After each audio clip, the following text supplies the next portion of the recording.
Hey everyone, it's Sleepy Reader, aka Damien, and this is my comic book countdown, which is really tiny. So, plus a haul and probably a bit of rambling afterwards. I'll continue the way I've been going because it seems like a good idea. I do a quick countdown and then I flip the camera around and take a deeper dive visually into the comics and give you more comments. So, if you just want to hear my countdown, and you don't want any possible spoilers, I don't try to spoil things even when I flip the camera around. That gives you more options and a way to make this a really quick video if you want, or a much longer video. But this past week, it was, I guess, the 5th week of the month, and traditionally not much comes out during those 5th weeks. And what does is usually like annuals. I think there were a lot of annuals from DC, and I didn't pick any of those up. Maybe I should have. But so I only got 3 comic books. And they were all an okay to good read. It does seem when I get less comics, there's very often less good comics, even percentage-wise, maybe. Or less comics that I'm super excited about, really, which is my ultimate goal, right? This is why I think why I, at my great old age, keep picking up brand new comics is... for those moments of discovery, that excitement of finding the next thing and everything like that. There is kind of a next thing in this pile, though, I suppose. Anyway, in at number 3 is issue 2 of Ant-Man by Al Ewing and, is it Ben or Dan Riley? Tom Riley. And I enjoyed it well enough. It was a bit on the boring side. Art was great, though. So this was in at number 3. In at number 2, Oblivion Trial. I don't know how many more issues there is for this. It feels definitely like a short run story. Maybe this can be 5 issues or something. A Source Point comic. And the story continued to be, actually kind of grew in this issue, but I'd say the art started to feel kind of rushed. So that was in at number 2. And then finally in at number 3, Agent of World. And this is a weird... I mean, it was kind of a weird book in issue 1, but this is an even weirder comic than I realized from reading issue 1. Weirder than I expected even from Scout Comics in some ways. And the art might disguise, even though the art is kind of out there European style art, it may disguise exactly how weird this comic is. So I'm not sure what's going on in the back cover here of Scout. So this was my number 1 comic of the week. So I'll flip the camera around and take a deeper dive into these 3 comics, and then show you then come back in person and show you a bit of a haul. So let's take a deeper dive into the 3 pardon my asthma, into the sad small number 3 comics that I read this week. 3 new comics. Ant-Man came in last, and or at number 3, and it was an okay read. I think the reason why it bored me a little bit is I lacked context. The first issue of this took place with the 1960s Ant-Man, who I am a little more invested in, and I think this is this a 1990s Ant-Man? It's a whole Ant-Man story that I know nothing about. It's for some reason, even though this is issue 2 and it's a 60-year celebration, we skipped right over the Scott Lang Ant-Man, and we get this other Ant-Man who is Eric O'Grady, who has stolen the Ant-Man suit from S.H.I.E.L.D. So I don't know from reading this what parts of this are what it's playing with and what parts of the past version it's adding a variation to or filling in some interstices. So I like the art and the coloring. Jordi Belair did the coloring. Tom Riley did the art. But I just felt kind of at a distance, only vaguely amused by it. There were some scenes that were better than others. I was intrigued a little bit about the idea of apparently there's a Skrull going around as an Ant-Man. As Hank Pym? No, that's not Hank Pym. That's some future Ant-Man. Where'd the Skrull version go? Is that him here? Yeah. No, I'm all confused. No, this is our Skrull version of Ant-Man there. So potentially fun, but I just couldn't connect to it. In fact, if there's is this like retrofitting the Secret Invasion kind of stuff backwards when we didn't know that Hank Pym was a Skrull, perhaps? Anyway, it might be interesting to people who've read Secret Invasion and some other stuff about Ant-Man during some period that I'm not aware of. So it's not a bad comic. It's but it definitely, and I'm noticing with Al Ewing, he's going to assume you've read all the comics he has in a way, and maybe not fill in enough. So this may, for someone who's really aware of the entire history of Ant-Man, this Ant-Man series might be more of interest. I don't know if I'll pick up the next one or not. I guess depending on how it looks. I really liked issue 1 and less so with this one. Oblivion Trial is this weird comic from Source Point about a group of people who died falling off a train, and now they're in their afterlife where you have to go through some kind of trial in some weird fantasy land to prove yourself in some way, which I forget what that way is or if we've even been told. And if you win the trial, then you get one wish granted. And I don't know what kind of, is it unlimited wishes? Can you wish yourself back alive? And it seems to be, it's an odd story because it seems like you can die in this afterlife. What would happen then? I don't know. But it's got a lot of intriguing elements. They meet this character who has been here so long, been in the land of the trial, the Oblivion lands, I guess, that he can't remember who he was or how he got there or how he died. And then we meet up with another character who has died a minute or two before our two main characters, but from his point of view, he's been in the Oblivion lands for 100 years, and he's become pretty evil if he wasn't already. So, I don't know. It's pretty fun. It's not like... It has a certain sense of... it's not making me believe all of this, like the logic isn't there or something, but it's pretty fun, and I enjoyed the developments in the story, but I remember liking the art a lot more in the earlier issues, and I think maybe the art's become rushed. I don't think the artist has changed, but I can't really remember what the credits were the last time around. Yeah, there's 2 writers, 1 artist, and it looks like it's just copyright by this one guy, Brandon Chen. So the artist has no financial hand in the game. So I think he just got rushed. But it's an interesting comic. And finally, last but not least, by far, that's why he's number 1, very interesting comic, Agent of World. From Scout Comics, Deniz Camp, I think is the name of the writer. Here's the credits. Deniz Camp, art by Filia Bratikin, and colors by Jason Wordie.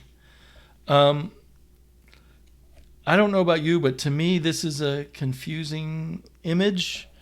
And so the art here, to me, is a mix of really cool images and kind of fascinating detail. Let's see, can I get a better focus there? I thought I had it. It only wants to focus so much. But so the art has been kind of some delight and some confusion. I felt like the art was a little wilder in this issue, but the plot is also wilder. We already had kind of a James Bond, prisoner, Philip K. Dick, other kind of bizarre things kind of world. And now it's gotten even bizarrer, more bizarre. There's this character here who has really kind of no sense of his identity. And what was weird about him is in some pictures his nose was much longer than in other pictures, and I wasn't sure if that was on purpose. Here's a hilarious thing where he says, "I have mastered the 73 terrible continences, facial configurations to stop the hearts of men or leave them to a lifetime of impotence." And that's kind of a sample of the wackiness of this character. And it's interesting to me because although this is kind of a wild art style here, it kind of denotes a kind of realism, a kind of reality. But the script almost seems like you could imagine as I was reading this second issue, I was thinking you could imagine a much wilder, crazier, goofier art style to go with this, what really feels like a off-the-rails, insane kind of script. I mean, there are other bits that seem more like a normal kind of script, so to speak, like the secret agent who secretly has a real family, who doesn't know he's a secret agent, and whose supposedly the secret agency doesn't know he has a family either. There's an example of when this character, like there his nose is kind of small, there it's huge. That's the same character there as there. Now this character always seems fairly consistent, so I wasn't sure if the inconsistencies in this character was telling us something.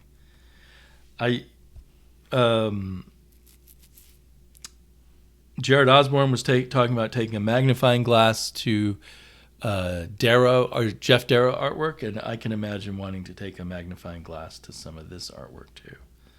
Anyway, it's a really fun, wacky comic. It does feel kind of all over the place.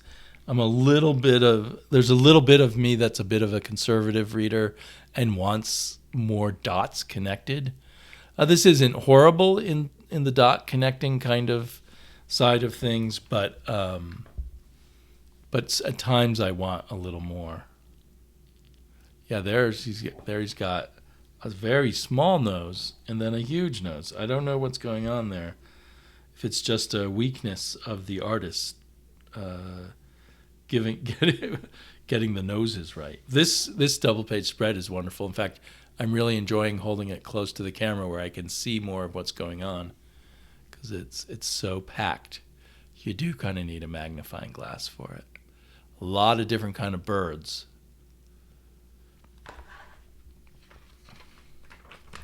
So yeah, this is a pretty fascinating comic book. I'm certainly glad I'm getting it, and it's definitely earned its place as number one for the issue.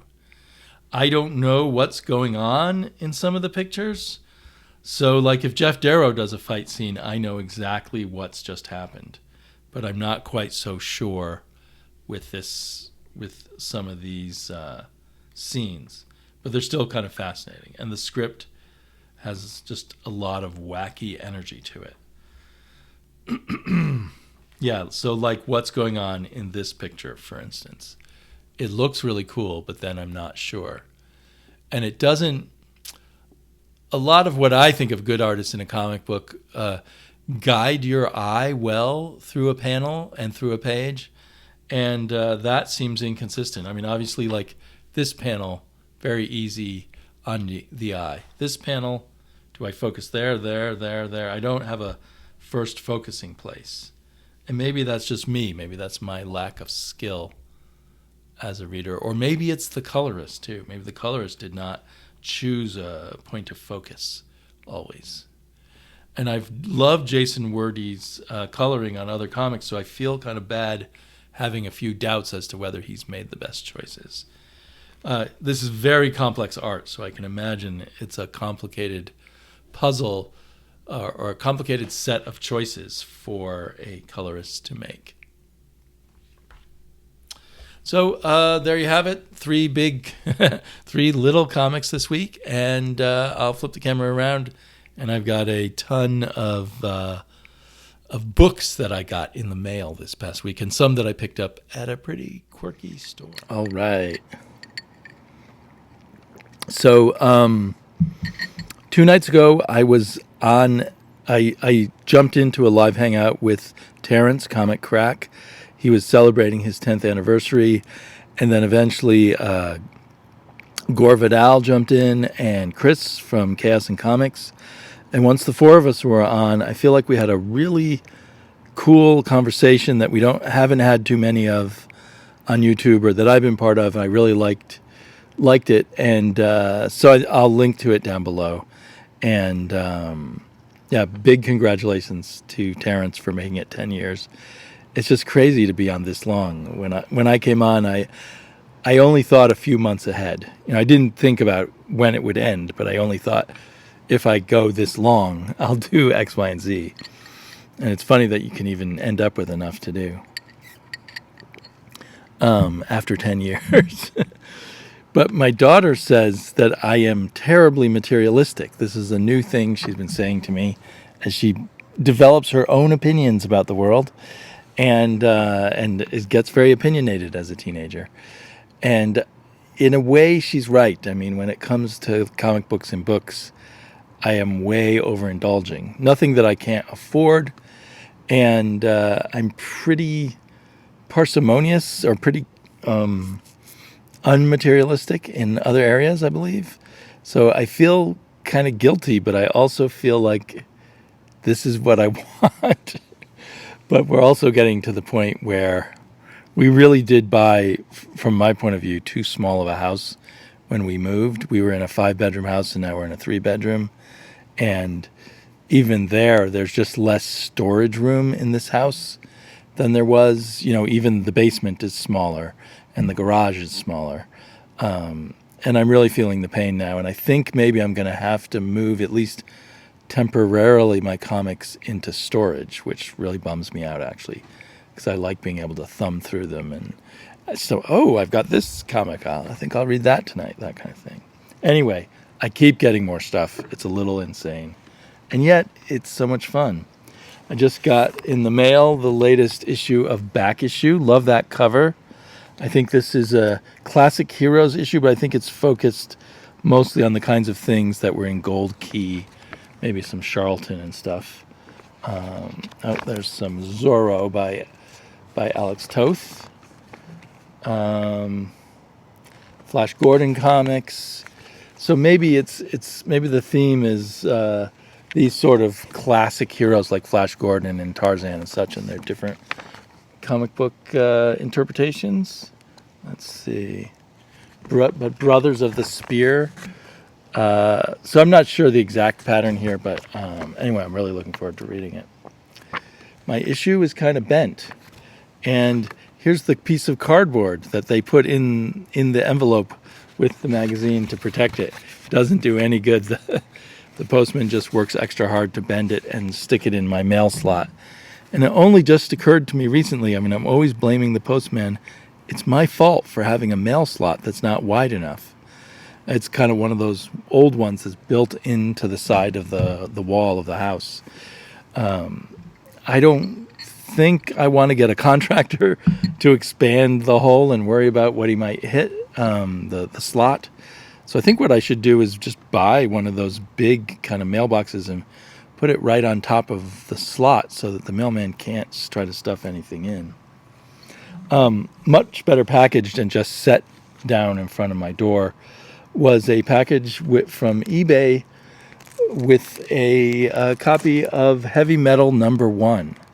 If you've been following me lately, you may realize that I'm trying to collect all the heavy metals from 1977 to 1983.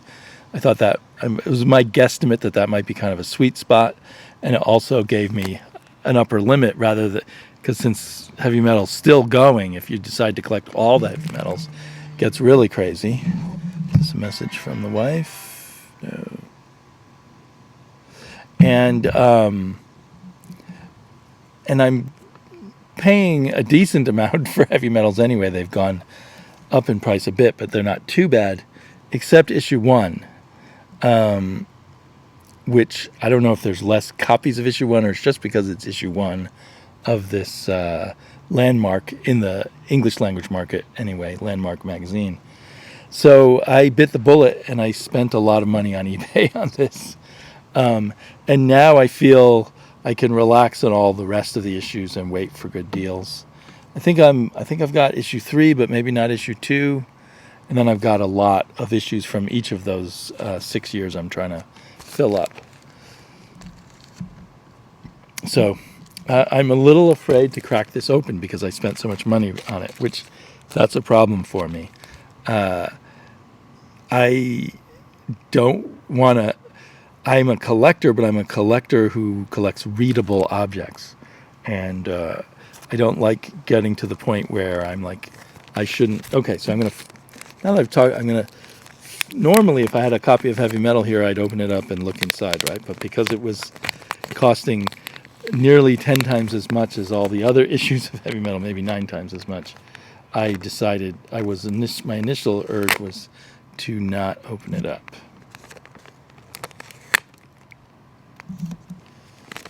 It feels to me like the price is a little absurd, but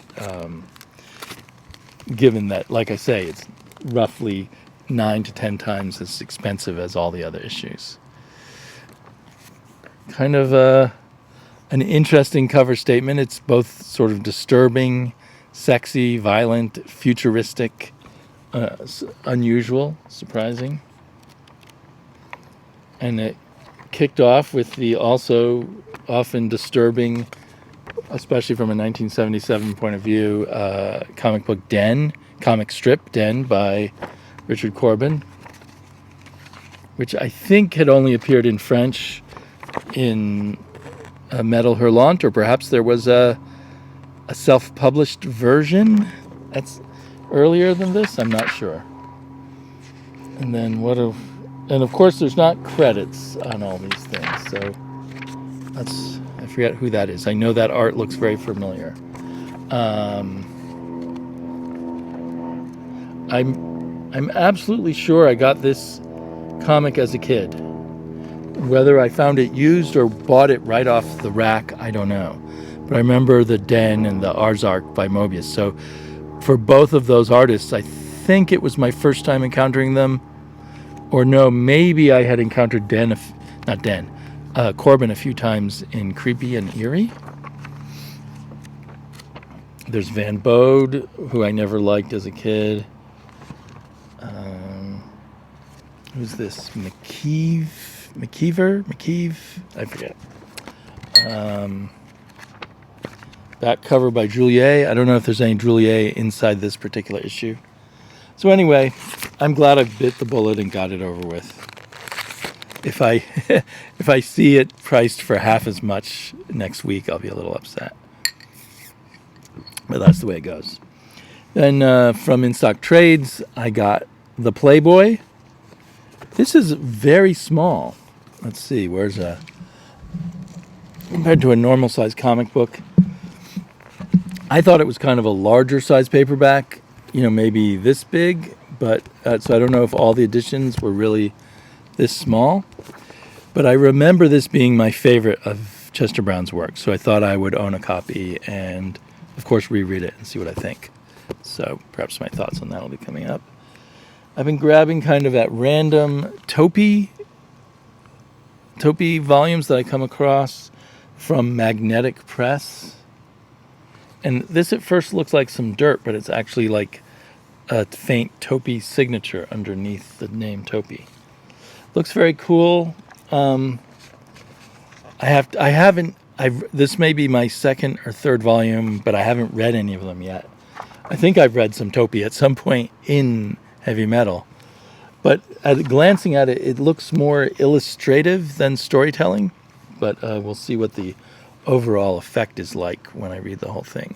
I do love it from an illustrative point of view. I love the brush strokes and the compositions and everything, all very creative.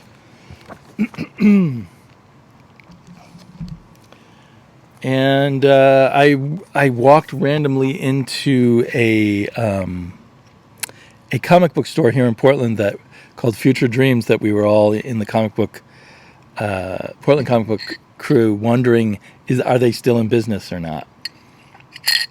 Because they're down in kind of a dungeon.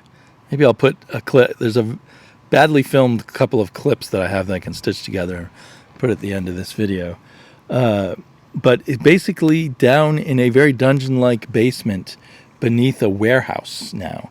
But Future Dreams might actually have been one of the very earliest comic book stores in Portland, maybe predating Excalibur. At least that's what the owner there says.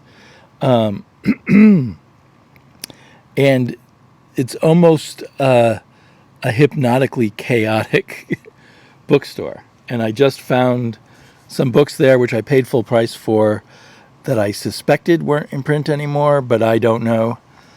So there's this Toon Graphics Big New Dream, Little Nemo's Big New Dreams. So I think Toon Graphics is the imprint aimed at children, run by the creators of Raw, the editors of Raw. Yeah, there's even Mouse in there. Celebrating Little Nemo. So this may be something that delights an old guy more than a kid anyway. My daughter's not young enough now to be the Toon Books audience. We did read some Toon books together years and years ago that I got from the library that I do remember her enjoying, but they weren't like this. It almost looks like a mix of some of the original strips and then some people making new ones. So I'll have to check this out more. It says featuring Art Spiegelman, Carla Speed McNeil, Craig Thompson, Mark Buckingham, R. Sikoriak, Gerhard, Vox Brown, Jim Rugg, and Yuko Shimizu, and many others. It's a very thin book to include that many people.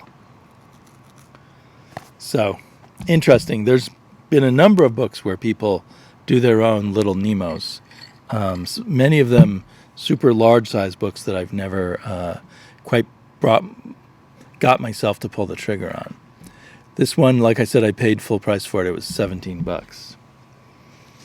And at the same store, I bought Asterix and the Falling Sky with paper cuts now doing new translations in smaller sizes of Asterix. I feel like when I see a nice copy of one of these British translations, I ought to grab it. After buying it, I realized this is one after Goscinny died, so it's written and drawn by Uderzo. So I don't know if his writing is considered to be that good, but I'm just excited to have this really nice hardback version. And the price on that was $13. And then, same shop, Craziness, another book that, my heart just went ba-boom, ba-boom, ba-boom when I saw it. I haven't seen it elsewhere. I don't know if it's still in print. I just assumed it wasn't, and I better just grab it. It's called The Creativity of Ditko. And it's edited by Craig Yo, introduction by Paul Levitz. Craig Yo has a dicey reputation, but on the other hand, he's produced the books that you can get about some of these older things. I believe he did not pay Steve Ditko anything for this book.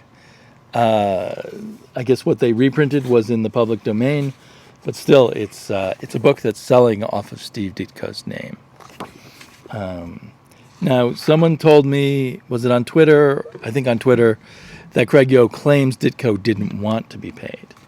I don't, trust if that's totally true, but so I think it's a combination of there's school pictures of Ditko, a combination of reprints of old Ditko comics with some essays, or maybe it's mostly just reprints.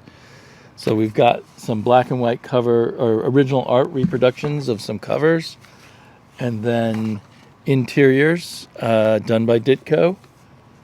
I'm surprised these are out of the public domain. I mean, I think someone must have failed to renew their copyright, because they would have been from the 50s.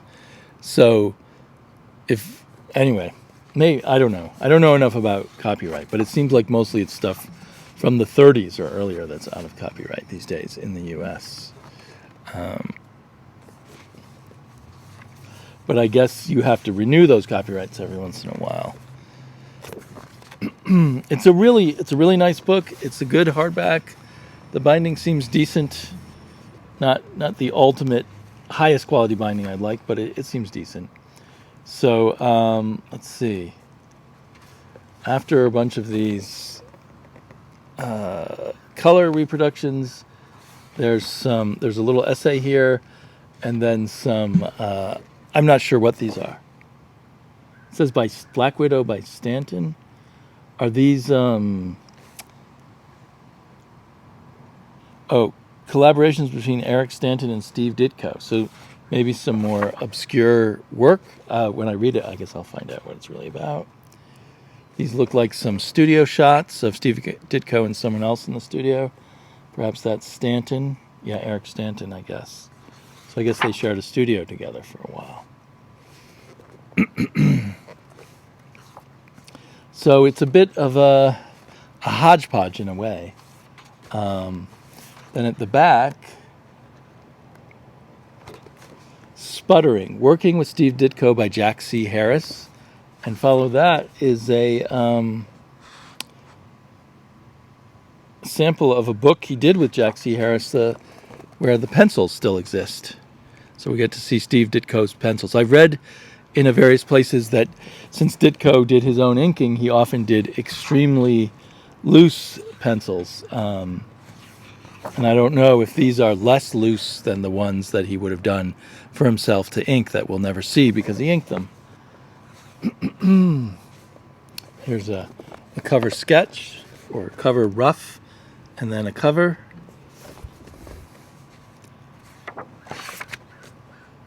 Kiss of the Serpent.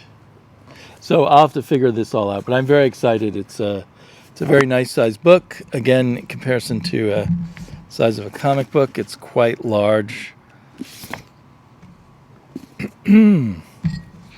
Let's see. There's still 3 more incredible volumes to go. This is all in 1 week, and actually, it's starting to get really hot out here. And actually, in this same weekend, Labor Day weekend, there was a big sale at my regular comic book shop. And on the second day, on Sunday, the owner brought out all these boxes of Bronze and Silver Age comics that he doesn't normally put out in the shop. And because it's my weekly shop, I've gone through all his regular boxes time and time again. So I was so excited that he had brought out all this other stuff that I'd never seen and that he's going to probably just put back in the back room again. I bought a ton of comics. I guess over 30 comics, maybe even more.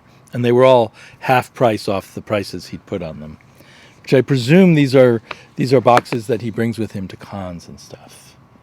So I double dipped and I got the Echolands hardback. I haven't even looked inside yet. So is this just a teeny bit bigger than the original comic book version? But I love the artwork so much in Echolands, and the story is good, but it really lives in the artwork that I wanted to have the hardback. Now I may be cursing and double dipping again if they bring out an even bigger hardback, because the bigger this art is, I think, the better. And as you can see, if you didn't already know about Echolands, it's an unusual comic book that goes each page is a double page. Each page is a double page spread, and they cut the comic book the other way. Let me see. Where's that comic book I've been using for size comparison? This is slightly bigger than the original, then slightly bigger than a regular comic book. It's bad they didn't go a few more inches bigger in each direction.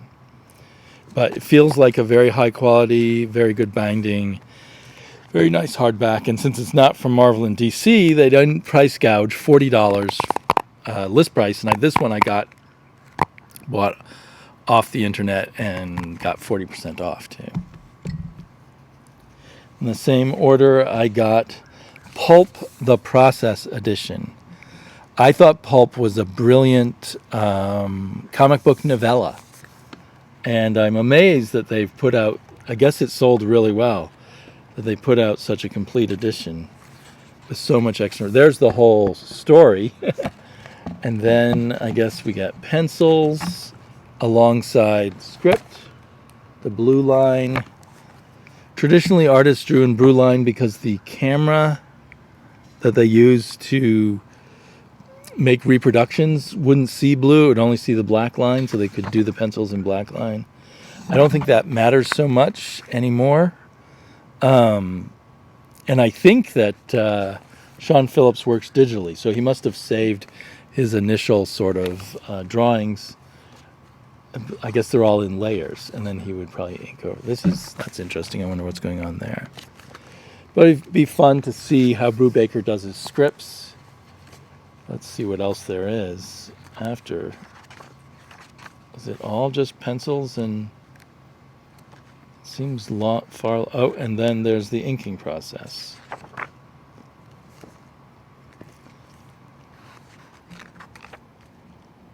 So then we can see what it looked like when he digitally inked it.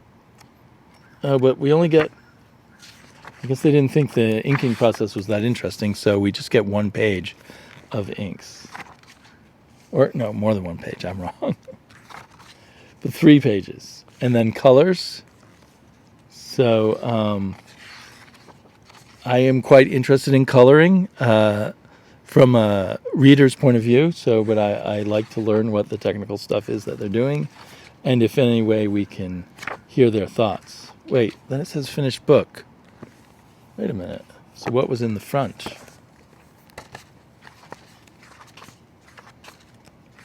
Trailer? Oh, so I guess I just managed to hit a few pages that were in color and thought that it was the whole book. So there's all kinds of articles here in the front about the process of how it was made. Cool. Well, it's a very nice book. Also feels like very high quality, and the binding looks quite good. So I'm quite happy with that too. That's list price was $40 also, and again I got that at a 40% discount at In Stock Trades. And finally, so many good books here. I think the Steve Ditko one is the one I'm most excited about. But I'm super excited for, is this the front cover? Well, it's a slipcase, Simpsons Treehouse of Horror, Volume 1. I didn't realize when I ordered it there's going to be 3 volumes. I learned that when I watched For the Love of Comics do a fantastic video presentation of this book, as is his great skill. So I'll include a link to that below for you to go look at. Here's a quick thing here. Whoops. I wonder who did the art on the cover itself. Maybe it'll tell me on the inside. Oh, you know what? Everything from In Stock Trades always comes in good condition, but sadly there's someone in some warehouse already smushed this. It was wrapped in plastic, and it was in a very well wrapped box. So it must have been before it was packed at In Stock Trades that this happened. It's not enough for me to try to return it, but I am a little bit sad. And there's a little bit smushed here, actually. That's a little more disturbing.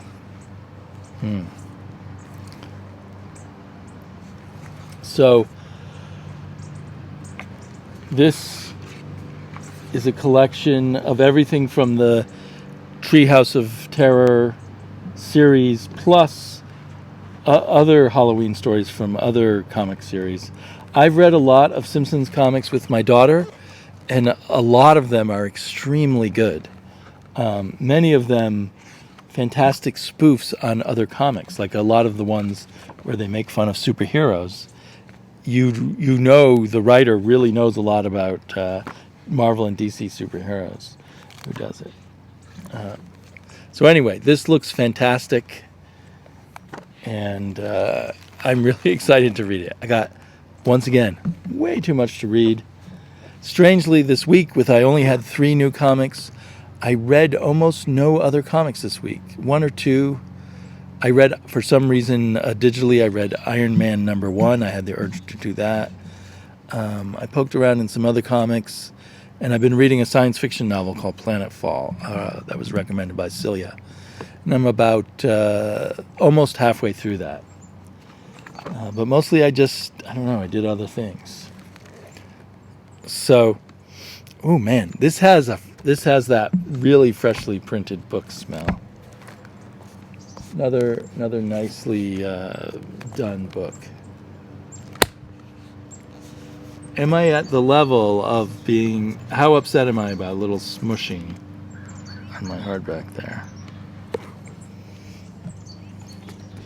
There is a flaw in not just buying from a store nearby where I could just walk over and say, hey, this copy was damaged. Can I get another copy? It gets more complicated. But on the other hand, 40% off. That's a lot. Okay, well, so I guess I am very materialistic. My daughter is right. So I'll be back soon. Talk to you later.